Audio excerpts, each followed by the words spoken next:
Yes, katubang Philip o katubang Atty. Paul, may gabi sa mga statistic paminaw. Yan yung mga Good evening, sir. may lagda karon ng Executive Order number 1, Series of 2026, si Governor Pamela Pambri 4, pag-establishar sa Provincial Task Force on Marine and Agri-Food Safety on PTM MAFS.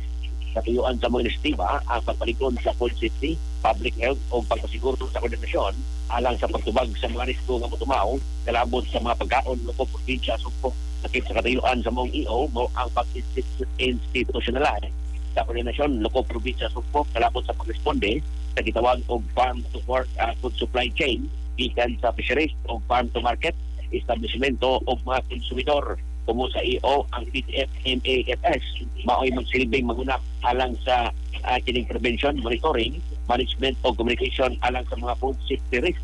Diri mismo sa ato ang komunidad kini naglakip sa mga foodborne illness cluster, contamination incident o giunman marine related hazard sama sa red tide o fish scale. Gawat ini ang task force sa atong usab sa pag-issue mga public advisory pag-coordinate alang sa inspection sa mga fish port, wet markets, slaughterhouse, food establishment, water refilling station o street food vending aron masiguro ang probinsya na subay sa National Food Security and Sanitation Standard gitkan sa kini o gahom sa pag-oversee sa kitibuk-ang food supply chain pinagi sa pagtaygayon o mga inspection o assessment sa mga food sources o facility lakip na ang pag-coordinate pag-enforce sa provincial, local o national agency ingon man pag-develop o protocol na subay usab sa national standard o pag-mobilize sa technical expertise o data sa probinsya. Si Governor Pamela Pambri 4 may mangulo sa estutan nga task force samtang si Provincial Administrator Atty. Estorano may magsilbing Vice Chairman.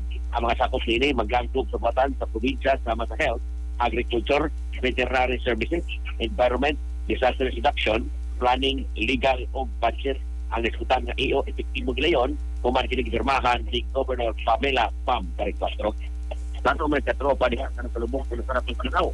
Inom daw na o business plato kay Kapson bukan sa sinig sa mga paito talong na mo pagkar sa mga mata ano na kayo lakin may kakarton may kamin kay o pamilya sa 10 alang sa Pilipino para sa Pilipinas so pat gusto ng daro XFM News. XFM Report. Salamat katropang Greggy sa imong balita.